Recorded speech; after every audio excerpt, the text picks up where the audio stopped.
All right, 97.7 Outlaw Radio FM listeners. Tonight we actually have a very special guest. We actually have a legendary West Coast radio personality. This individual is one of the reasons responsible why Chicano hip hop is even on the radio to begin with. So he is a radio pioneer. We have Angel Rodriguez, also known as Angel Baby, right here live on the line. How are you doing this evening?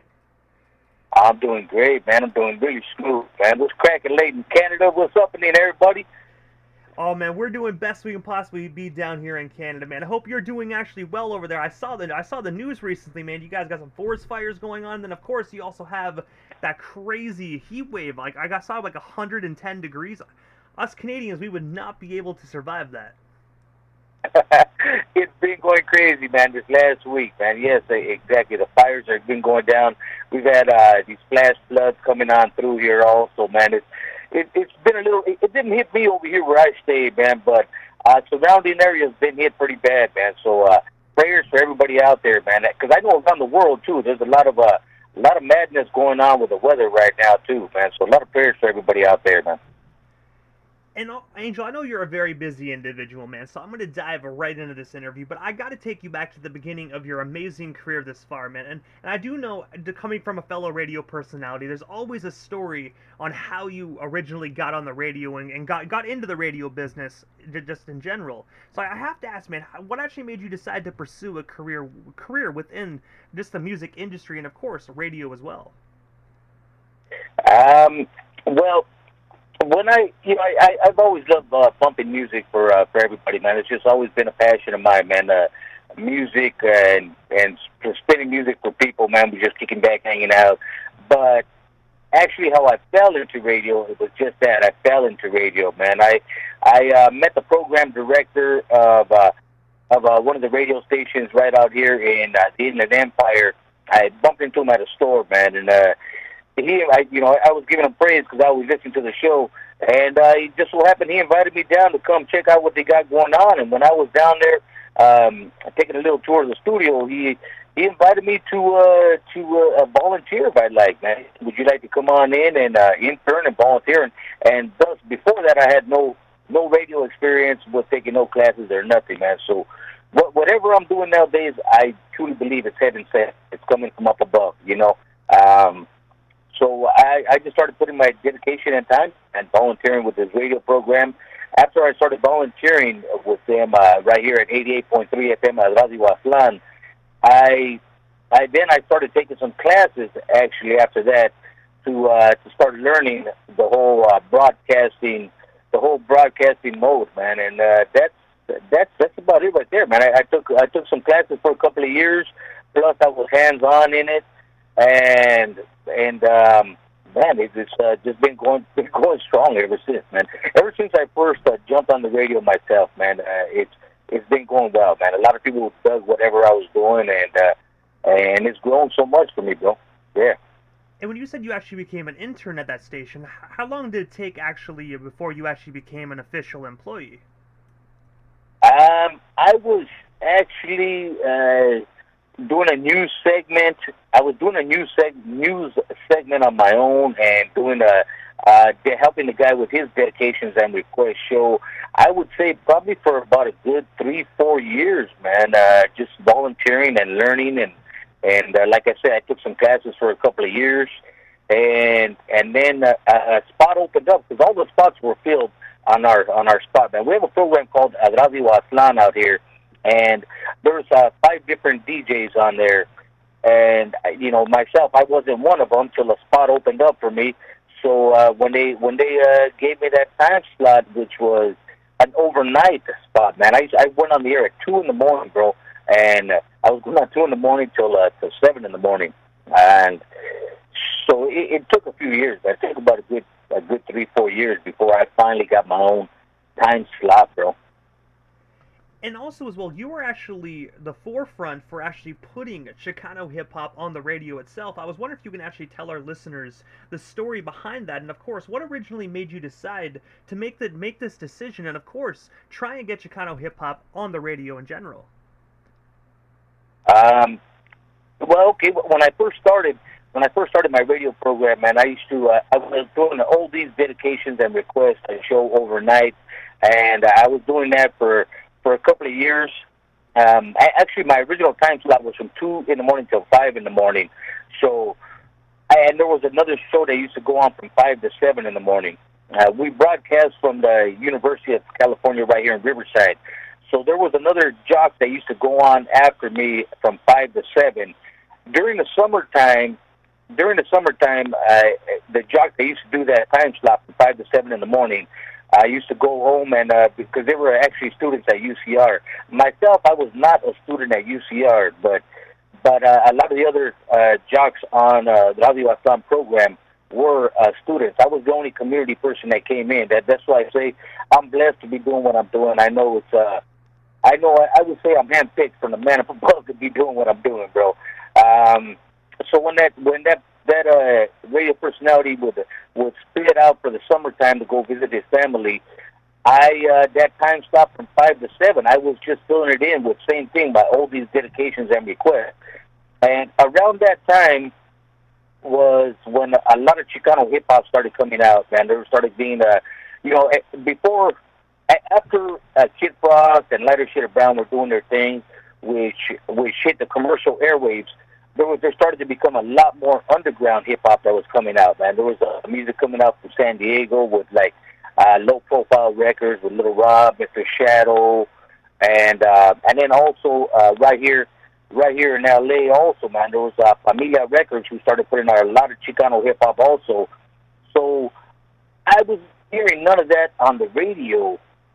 So I decided myself when I had that extra 2 hours from 5 to 7 in the morning, I decided to give it a shot, man, and try a program which I called Transmitting from Occupied Aztlan, which I started finding all these different new Chicano rap, because it was new Chicano rap back then. And I just started finding all the clean songs. I would even edit songs myself, man, to be able to spin them on the radio, because of course we were bumping at 88.3 FM. We couldn't have no cussing, no foul language. You know what I mean? So when I started experimenting with that program right there, I actually got a lot of backlash from my oldies listeners, man. When I started playing Chicano rap, Chicano hip hop, I used to have a lot of my OGs call in and tell me, hey, why are you spinning that, man? Leave that for the brothers and the sisters, man. Why are you spinning this rap music? You know, they weren't used to it. They didn't really care for it, but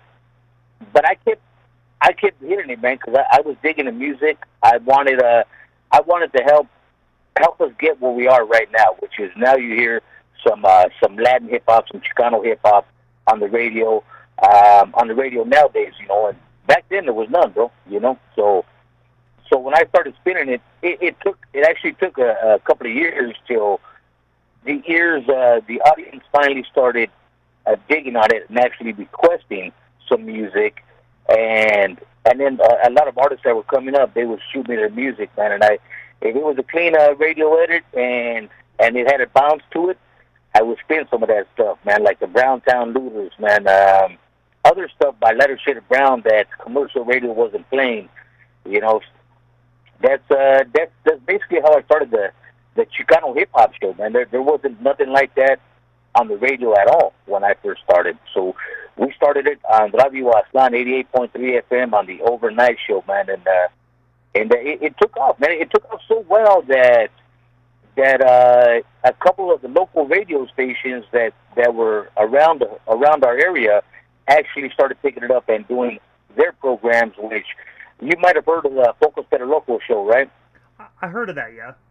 Yeah, and then there was another one called Raza Radio that my buddy ODM used to do. Now, when I was doing my overnight thing, like I say, it started taking off. The numbers on the show, even though we're going from 5 in the morning till 7 in the morning, a 2-hour spot, the numbers on the show, man, were taking off, man. And so a couple of other commercial stations were picking up on it, so they created their own 2, 3, 4 hour slots with other friends of mine hosting it also, you know. So that's basically the beginning of getting Chicano hip hop on the radio, man. You know. And obviously, as you touched base, you mentioned how the fact that the listeners weren't really vibing to it. But I have to ask, because obviously you were just running the show on the station. Were the radio station executives and the directors and the owners of the station, were they kind of like upset that you were actually airing Chicano hip hop at the time, or were they all supportive of what you wanted to do with your radio show?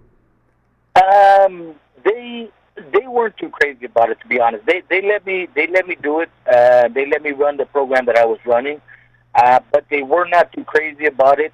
They used to actually listen intently, but not listen because they really enjoyed the content or anything. They were waiting for me to. You guys are we could cuss on the around you guys' show, right? Oh, we are completely uncensored. An uncensored radio station. Definitely have at it. Right, uncensored, man. Yeah, they were waiting for me to fuck up, man, so we could stop that show, basically, man. Because a lot of the Chicano hip hop, man, that was out. There wasn't very much that was clean. You know, I would have to find clean songs myself to play, or like I tell you, I would edit stuff myself in order to have it, in order to spin it on the radio for everybody. So they were actually waiting for me to fuck up, so they could actually get me cancel that 2 hours, or maybe even get rid of me. But I was very careful about what I did, man, and they weren't really too keen on hip hop, man. They didn't like hip hop too much, man. We had a solid show on Sunday that was an underground hip hop show that actually screwed up and they got canceled. But it wasn't a Chicano rap show, so they were waiting for me to be next. But I played it right, bro, and I played it right and made sure I dotted my I's, crossed my T's, man, and still kept bumping along. Little by little, I did phase it out because, like I say, they weren't too hot on rap, period, you know, so. And also, as well, aside from the radio airwaves for a moment, you also are the individual that actually first started playing Chicano hip hop on the television as well in Los Angeles back in the day. I was wondering if you can actually tell our listeners a bit more about this, and of course, what actually made you decide to actually venture into television? That was kind of the television thing, man. How it came about was a friend of mine had been. That used to bump my show all the time too, man. He bumped my oldie show, and then of course when I transitioned, I do Chicano rap in the morning after my oldie show. This partner of mine who was a listener, he used to run camera at a TV spot out there in LA, out there in Eagle Rock, and we're out here in the Inland Empire. But he would always tell me, Angel, you got to come on down. You got to come on down to our studios out here. You gotta bring what you're doing out here, man. We want you on TV. Myself personally, I did not want to be on TV, bro. I was happy in my little box, man, because that, you know, we're talking about before the whole internet, before all these live video streaming and everything where they could see you. I was happy being in the box, bro, where nobody could see me just doing my thing on the radio. So it was just the voice that everybody was hearing. But this guy kept pressuring me, man, come down, you got to come down. Finally, I decided I'd take him up on it, man. I took a ride down to the TV show that they were doing out there in East LA. The what do you call it? The host of the show that he had me come down on, actually, that first time when I met him, he said, "Hey, would you like to come on in and do take over my show once a month for me?" And like I say, I didn't want to be on TV, but he presented me with that opportunity. At that particular time, Chicano rap was starting to make videos, so there was a few videos that were out here and there. So me watching MTV and the stuff on BET like that, man, I kind of figured, you know what? Okay, this is a good chance to start giving Raza some more action on TV versus on the radio also, you know what I mean? So I started taking videos like from MC Magic when he was first coming out after he had the split with the NB Riders. Browntown Looters were making a few videos here and there, man. There was another group called Fifth Son. There was only a handful of artists, Chicano rap artists that were making videos, but I used to gather all the videos I can, man, and I used to do it kind of like MTV, but I used to do Chicano style, man. I used to bump all the Chicano videos I could find, man. I used to invite the artists in. We do a little interview with them, and they do a little performance. And it was a cool thing, man. It took off really well. Took off so well that some of the guys that were running camera and stuff on that particular television show I was doing, they ended up taking what I was doing and going and working with other people, and they created a couple of other television shows on LATV, which at a certain point in time, man, kicked off really well, man. That's when they kicked off the Thump Records TV show, LATV, which was another one, and these are ones that spawned off of what I started, man, because they weren't there, but some of the guys that were running camera and behind the scenes stuff on my show, they saw, just like with the radio thing, man, they saw what I was doing. They saw that it was a niche market and people were digging on it. It was starting to gain a lot of momentum, so they ran with it and commercialized it. You know what I mean? My stuff, I like to keep my shit underground. You know what I mean? And I gotta say as well, just hearing that story, man, it's actually amazing how how easily you actually went from just radio personality to being a VJ as well, man, and just losing no steps at all and just becoming a revolutionary not only for the radio world but also the television world as well, man. I gotta say, you were definitely a spokesperson for Chicano hip hop, man. And I'm glad we could actually talk about this history and tell the listeners from your side of things that don't already know this, and of course the Canadian listeners as well. Yeah, I'll tell you, DJ Immortal, man. I'll tell you, bro. When just like with radio, when I started that television show and I was doing once a month out there, I was taking over the guy's show. He would let me take over a show once a month. Then I took some classes also, just like I did with radio. I took some television production classes and started to learn more about what it takes also to produce a television show well. And that's, so I didn't actually go to school beforehand. I went to school after, you know what I mean? But of course, because I got my feet wet in there, and being that I was involved with UCR right here in Riverside, I went to the community college, and I didn't go for a degree or anything, man. I just took it just so I could learn exactly what I'm doing, because my feet were already getting planted in there pretty well, man. I was doing the damn thing, and and I needed to really grasp a hold of what I was doing. So I took a few classes, and man, it helped me out big time, man. We was doing it, man. I love doing that TV show. We did that in LA for about a good 6 years. During that time, not only in LA were we running that TV show out there, I actually brought it out here to the Inland Empire too, man. I ran into one of the program directors from the local cable station out here too, and he loved my show, so he would let me bring the tapes that we would air in LA. He would let me bring them in here, and he would air them out here too. So we went from LA to Riverside, airing both of the TV shows, man. And it was a lot of fun, man. Good time period, man. Good time period. And at the same time, like I say, it was something that was not being done out there. There was no television show that was showing Chicano rap videos, Chicano hip hop videos, And also as well, I actually saw an old school event flyer on the internet that actually says Monday Night Football at Grisano's Pizza, Raiders versus Chargers, where you actually hosted the event. They also actually made a pizza actually named after you. I was wondering if you can actually just tell us a bit more about this event, and of course, what was it like actually being able to just order a pizza with your name on it?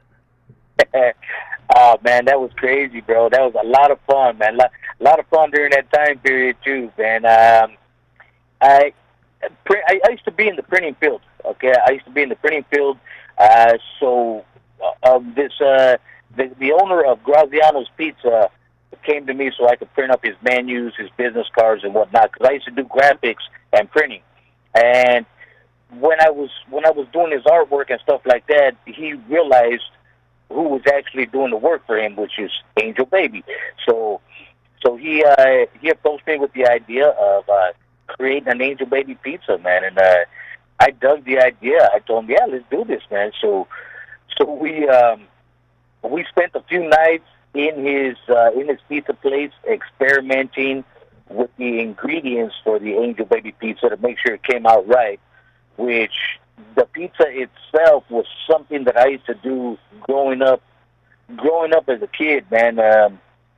Me and my older brother, we'd come home from partying out there, having a good time, man, and we would grab frozen pizzas and put pieces of chorizo on it, throw it in the oven and cook it, and that'd be our munchies. You know what I mean? So when I had the opportunity to create my own pizza, I went with that same thing that I used to do, man. That same concept that I used to do as a kid, which at that time too, man, nobody was putting chorizo on their pizza. Nowadays, there's places that put chorizo on their pizza, but so we experimented with putting chorizo on the pizza.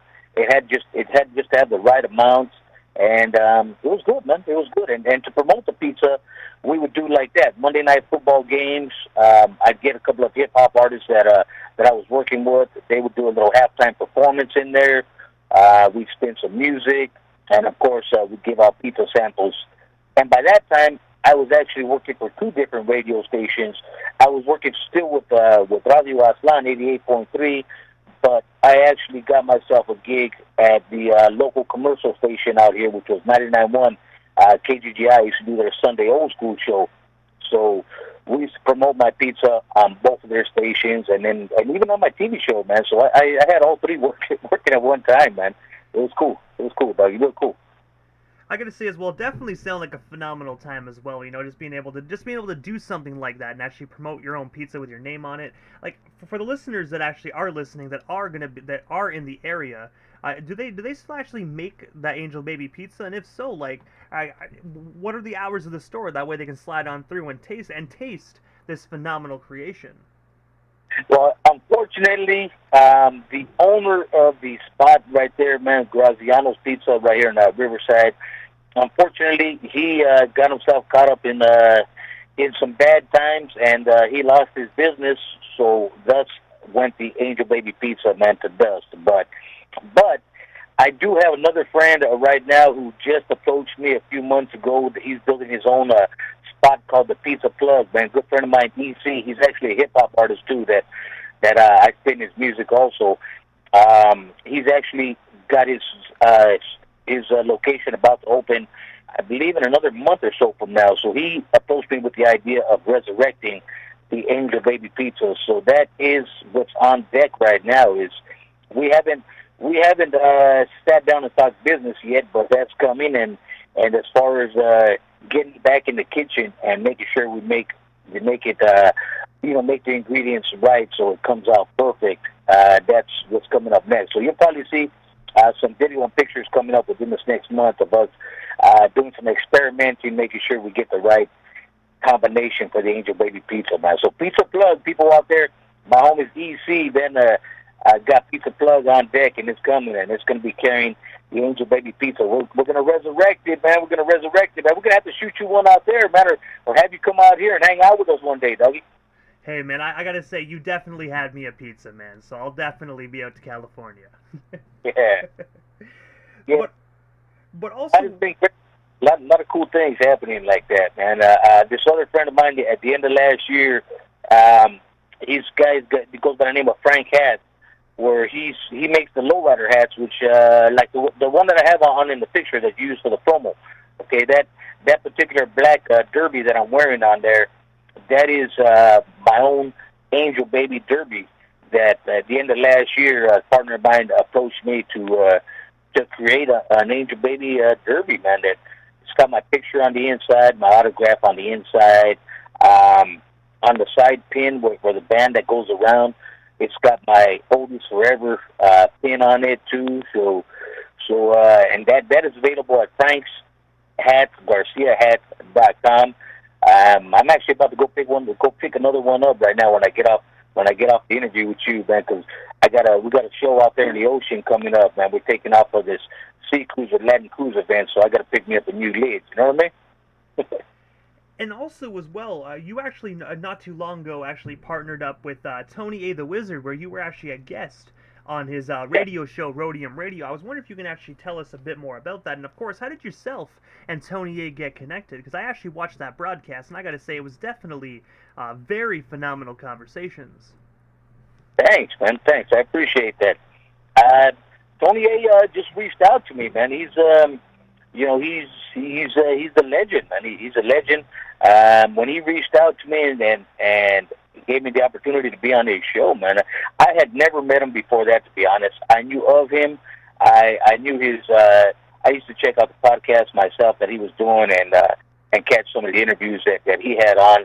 I dug it a lot, man. I actually didn't think too much about being on it myself, but a lot of friends of mine and family members, man, used to tell me, "Hey, man, we're checking out that the Tony A show, man. But when is he going to have you on there?" And I would just laugh and say, man, well, you know, if it's God's plan, it's God's plan." And then, sure enough, man, he reached out to me a few weeks before we did that interview, man, and I was happy, of course, man, when he first hit me up and said, "Hey, he's a baby, you want to be a guest on my show, man?" And I was like, "Hell yeah, let's do this, doggy."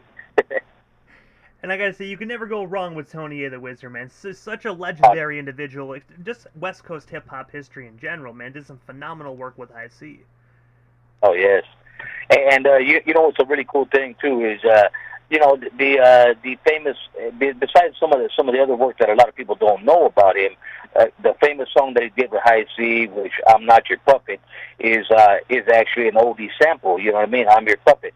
And that's one of the things that a lot of Chicano hip-hop artists, a lot of Chicano rap artists, they're still doing it now, but when Chicano rap was first coming out, they would sample a lot of the oldies, man. That's kind of why I started, when I had that 2-hour slot on my radio show to experiment with. That's kind of why I wanted to bring in the Chicano rap artists, because I was going from an oldies dedication and request show.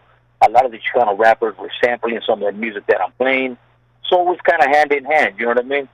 Even though it took a little while for the audience to kick into it, because at that time, like I say, Chicano rap wasn't being played on the radios.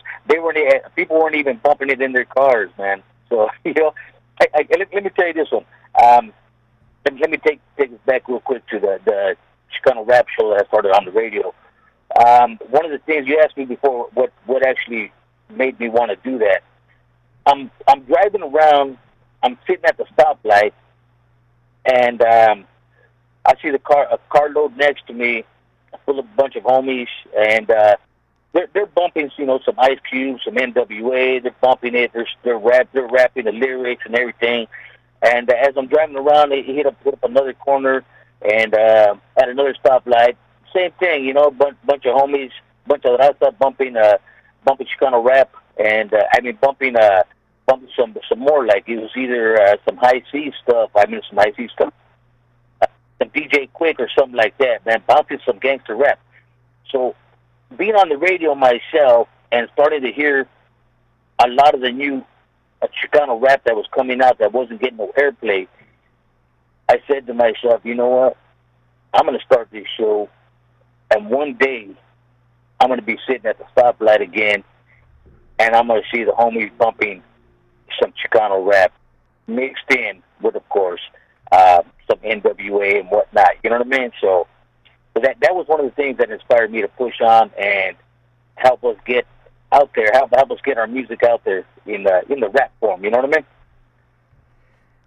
And also, as well, as of today, you actually broadcast on 2 separate radio stations, 102.3 KCAA and, of course, 88.3 KUCR. For the listeners that aren't quite familiar with these 2 radio stations, I was wondering if you can actually tell us a bit more about what you do on each station. And, of course, when could we actually tune in and listen to the one and only Live in Full Effect? Yes, Fridays at 6 to 9 p.m. is my Cruising Oldies show. We're live right there. It's on 102.3 FM, 106.5 FM, 1050 AM out here in the Inland Empire. We stream around the world at kcaaradio.com. The format is mainly a dedications and request show, oldies dedications and requests, similar to my friends Art LeBeau and Huggy Boy from back in the days. So when I jump on the airwaves, man, I bump some old school hip hop, and I bump, of course, some classic oldies, some of the underground oldies, as well as taking the dedications and requests from all my listeners, man. Which is one of the things that I love doing, man. I love when the people are calling me on the phone, and I get to put them on the radio, man. And we have a quick little fun time on there live with everybody while they make their dedication or request. And the format is mainly oldies and old school, but I mix it up with everything, man. A lot of different requests that I get out there for everybody, and of course some of the artists that are trying to get their music heard. I love being able to have that opportunity to give them that chance. And with a station like that one right there with KCAA, I do have quite a bit of freedom right there. Kid Frost putting out a new CD coming out soon. It's called Winter in Atlantic. You know, commercial radio won't really spin his stuff, but I got him right here. You know what I mean? He already shot me a couple of singles. I already gave him a couple of spins. Other artists that are friends of mine still making good music. I had the opportunity to interview them again on another station, and as well as spin their new cuts and let everybody know what's going on with these new artists. You know, I mean, with these legendary artists still making new music. You know what I mean? My other show, my late night show with Radio Aslan, I'm still with them. Although since COVID came in, when COVID came in, of course, the station shut down.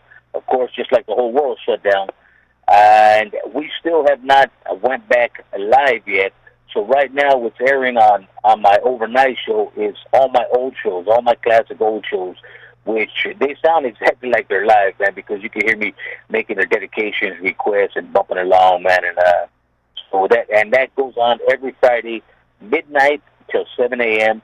After that one's on 88.3 FM. KUCR.org is the website, so they can stream it, man.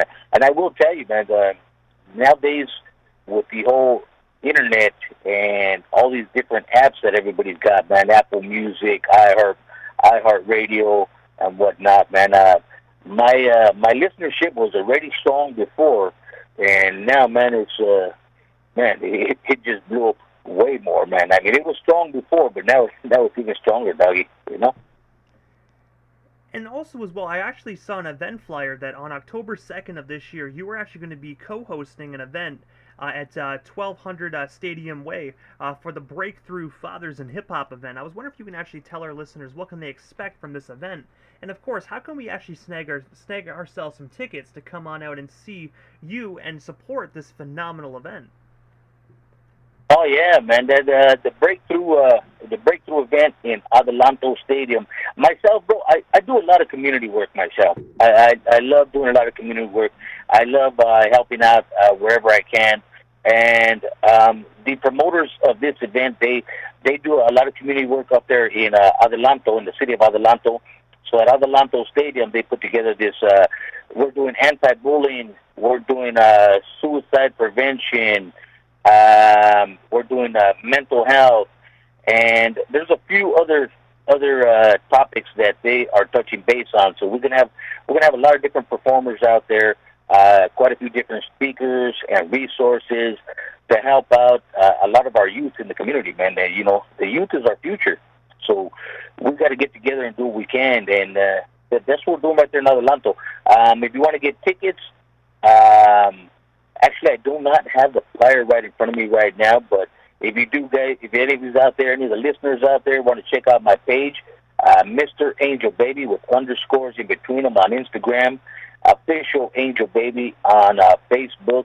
I post all the flyers of the different events that's going on, man. A couple of weeks back, we just had a really big suicide prevention event that we put together, and it was gonna be our annual suicide prevention event, man. But it was the first one.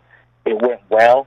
Shout out to everybody, all the car clubs, all the performers, and everybody that came on down. Just it was heavy, man. It was heavy when we're dealing with suicide. You know, very heavy, bro.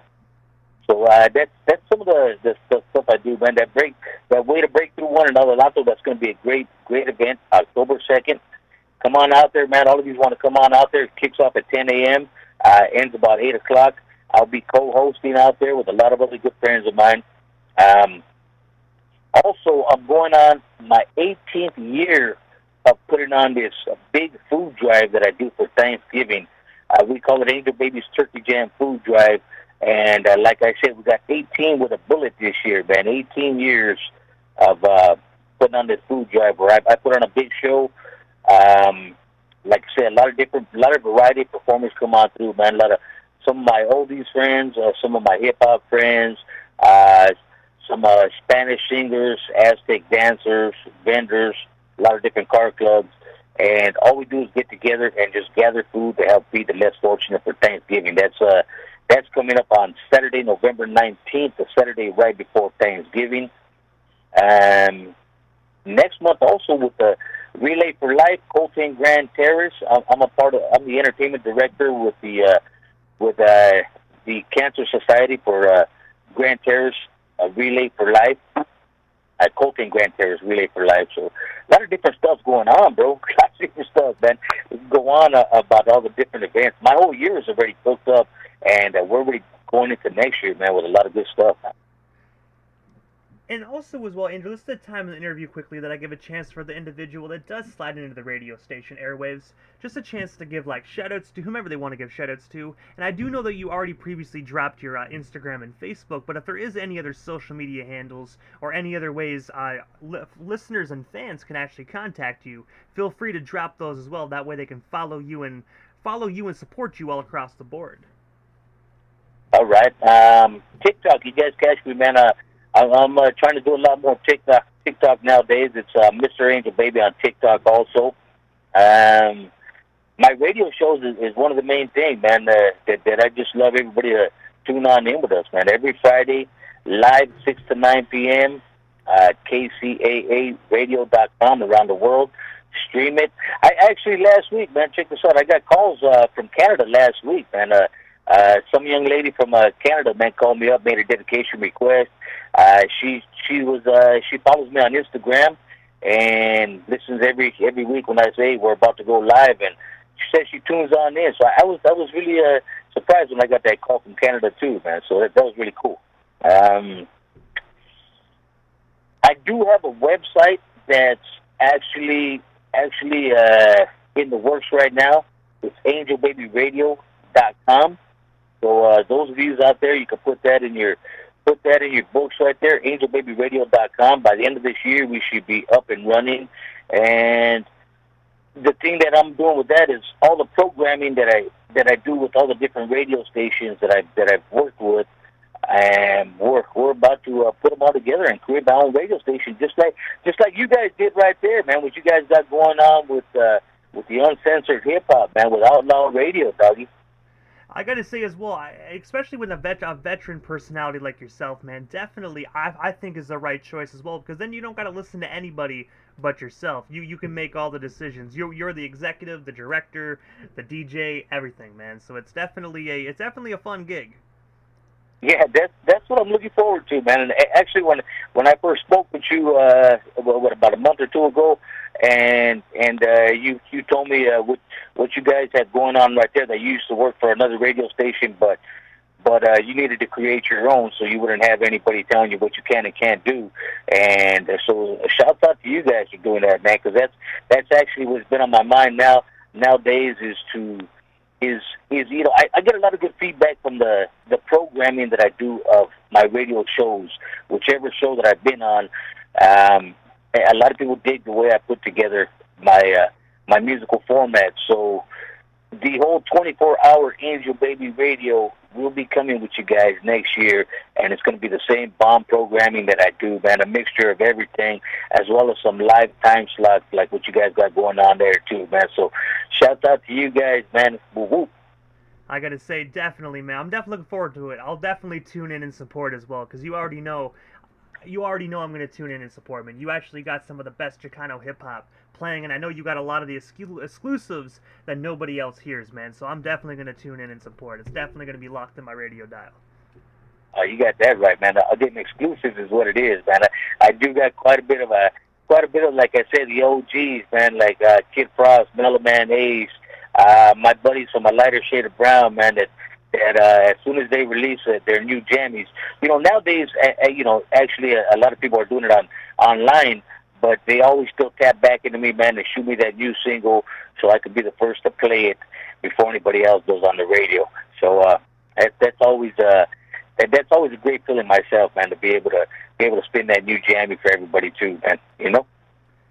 And I do got to say, Angel, thank you so much, man, for just giving us a bit of your time here this evening, talking about what you do, promoting some of the events you got coming up, and of course, just talking about your history within the music and the radio community as well, man. It was such an honor just to be able to chop it up with such an amazing West Coast radio personality at that, and of course, I consider you a hip hop pioneer because realistically, if you didn't put Chicano hip hop on the radio, where would Chicano hip hop really be today? So for that, thank you so much for just putting literally giving the streets an ear. Thank you, bro. Yeah, you're right, man. Man. Like I say, when I first started that show, man, it took a while for the people to really jump into it, man. But I wasn't really feeling it at first.